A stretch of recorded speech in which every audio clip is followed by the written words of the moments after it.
2년 전 저희 MBC는 성폭행 누명을 씌운 검찰을 상대로 힘겨운 싸움을 시작한 한 가족의 사연을 전해드렸는데요. 대법원이 결국 검찰의 잘못이 맞다며 국가의 손해배상 책임을 확정했는데 7년의 고된 소송 끝에 받은 배상금은 고작 387만 원이었습니다. 정재영 기자가 취재했습니다. 지난 2016년 대학생이던 최양남 씨의 아들을 성폭행 혐의로 기소한 검찰.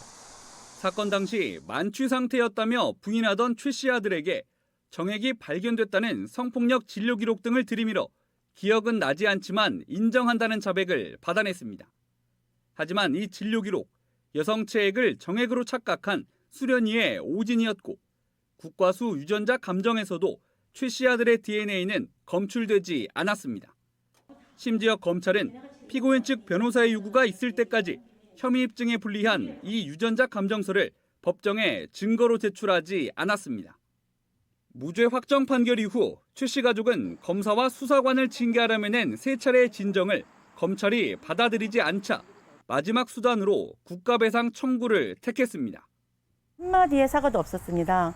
그래서 국가를 상대로 소송을 한다는 것은 어려운 줄 알았지만 한을 풀고 싶어서 또 사과를 받고 싶어서 다시 시작된 검찰과의 소송전.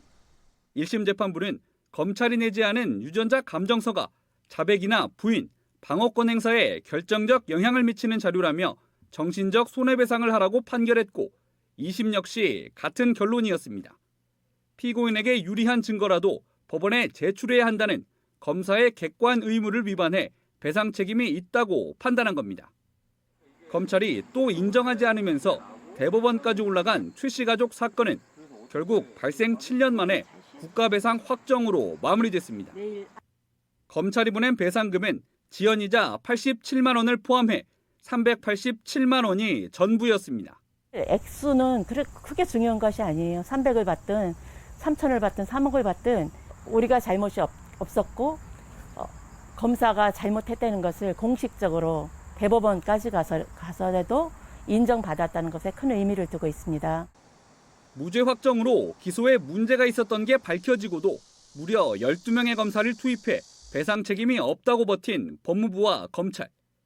과거 해당 사건의 진정을 맡아 검사 징계를 요구했던 임은정 검사는 검찰 잘못으로 고통받은 피해자가 인정받는데 너무 오랜 시간을 쓰게 했다며 대신 사과했습니다.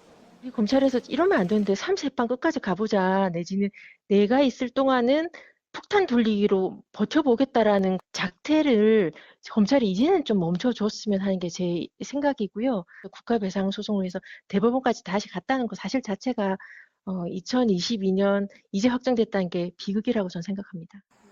6번의 소송을 모두 이겨 아들을 지켜낸 최양남 씨는 이제라도 검찰이 387만 원의 무게를 느끼길 바란다며 이렇게 당부했습니다. 저는 약한 엄마예요. 그렇지만 검사를 상대로 6번이나 싸워서 진실을 밝혀내고 승리를 했습니다. 그러니까 힘들고 어렵더라도 꿋꿋하게 용기 잃지 말고 저희처럼 끝까지 싸워주십시오. 검찰은 이번 사건에 대해 대법원 판결 취지를 잘 검토해 검찰의 객관 의무에 소홀함이 없도록 하겠다는 입장을 내놨습니다. MBC 뉴스 정재영입니다.